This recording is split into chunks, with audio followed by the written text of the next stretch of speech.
આમ આદમી પાર્ટીના ઉમેદવારો ઉપર ચૂંટણી પહેલા પણ હુમલાઓ થયા, ડરાવવાના ધમકાવવાના પ્રયત્ન થયા અને ચૂંટણી લડ્યા બાદ જ્યારે આમ આદમી પાર્ટીના ઉમેદવારો જીત્યા ત્યારે પણ ગુંડાઓ, માફિયાઓ, ગેંગસ્ટરો આમ આદમી પાર્ટીના જે ઉમેદવારો છે એમની ઉપર હુમલાઓ કરે છે. પરંતુ આજે હર્ષ સંઘવી પાસેથી નહીં, મારે આ દેશના વડાપ્રધાન નરેન્દ્ર મોદી અને આ ગુજરાતના મુખ્યમંત્રી ભૂપેન્દ્ર પટેલ સાહેબને વિનંતી કરવી છે કે તાત્કાલિક ધોરણે હર્ષ સંઘવીને પદ ઉપરથી હટાવવામાં આવે, એનું રાજીનામું લેવામાં આવે. અને આખા દેશની અંદર સૌ પ્રથમ યુપીનો નંબર આવે છે અને બીજો નંબર તમે વિચારો કોનો આવતો હશે? બિહારનો કે બીજા કોઈ રાજ્યનો નહીં, પરંતુ આપણા ગાંધી અને સરદારના ગુજરાતનો આવે છે ગુનાહિત પ્રવૃત્તિઓનો. પ્રવીણભાઈ મકવાણા ઉપર આજે જીવલેણ હુમલો કરવામાં આવ્યો છે, લોહિયાણ હુમલો કરવામાં આવ્યો છે ને અત્યારે હાલ એ સારવાર હેઠળ છે. તમને ખબર છે કે પોલીસ કોના ઈશારે કામ કરે છે અને તમને ખબર હશે કે પોલીસ હપ્તાઓ પણ લે છે. ત્યારે મારે અમને વિનંતી કરવાની કે હવે આપણી આત્મા જગાડવાનો સમય આવી ગયો છે, આપણી આંખ ખોલવાનો સમય આવી ગયો છે. ક્યાં સુધી આ લોકોનો અન્યાય અને અત્યાચાર આપણે સહન કરતા રહેશું?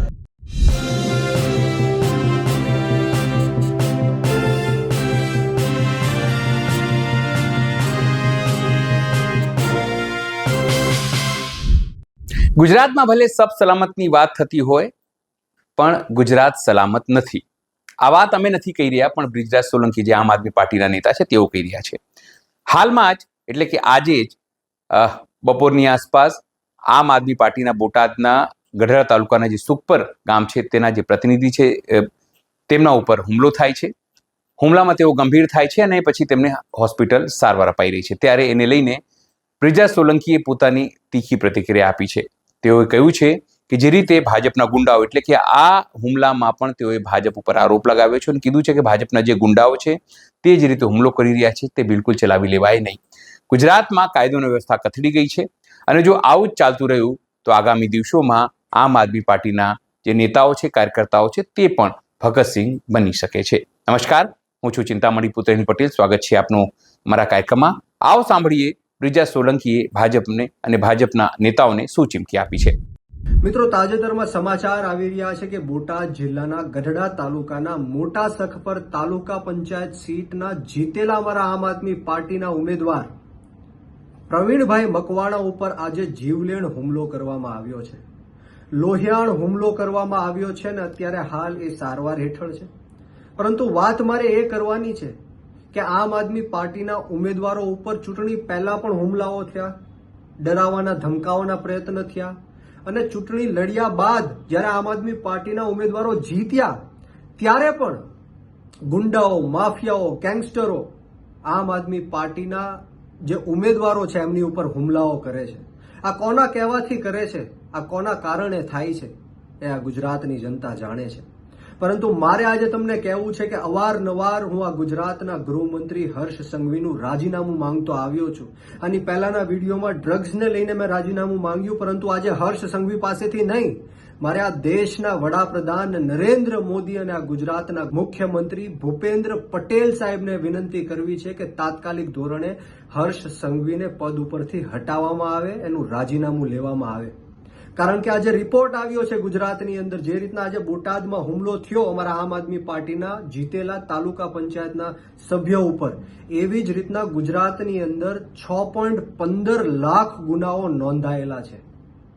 આવા અનેક લોકો હશે જેમની એફઆઈઆર લેવામાં નહીં આવી હોય, એમને ધાક ધમકી આપીને નોંધાવવામાં નહીં આવી હોય. આવા અનેક પ્રયત્નો, ષડયંત્ર કર્યા હશે, છતાં પણ 6.15 લાખ ગુનાઓ આ ગુજરાતની અંદર નોંધાયા છે અને એમાં 58% ગુનાઓ દારૂ અને ડ્રગ્સના છે. મિત્રો, જરા વિચારો, 2 વર્ષમાં 18% કરતા પણ વધારે ગુનાહિત પ્રવૃત્તિઓ આ ગુજરાતની અંદર વધી છે. અને આખા દેશની અંદર સૌ પ્રથમ યુપીનો નંબર આવે છે અને બીજો નંબર તમે વિચારો કોનો આવતો હશે?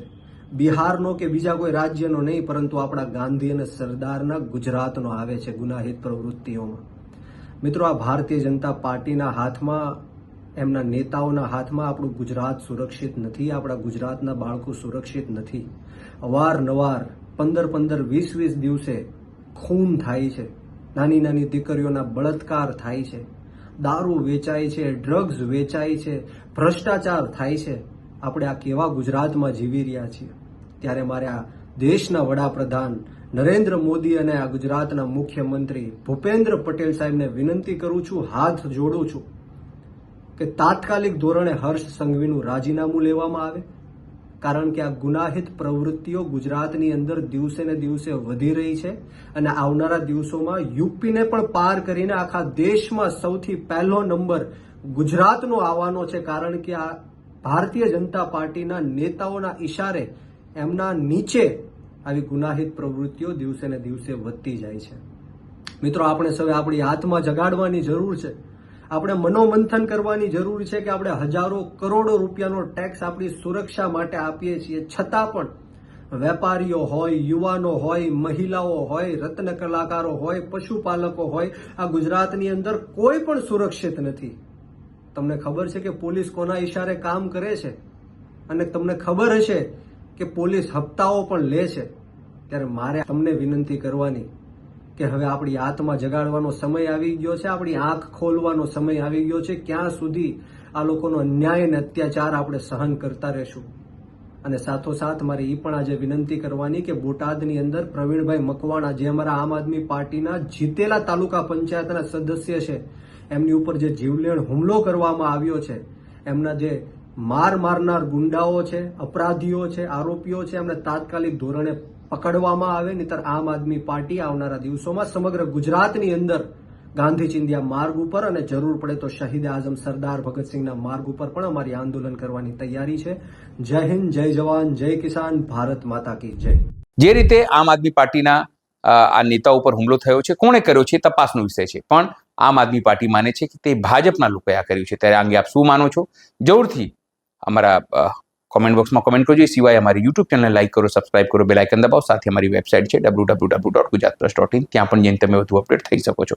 અત્યારે માટે બસ આટલું જ. નમસ્કાર.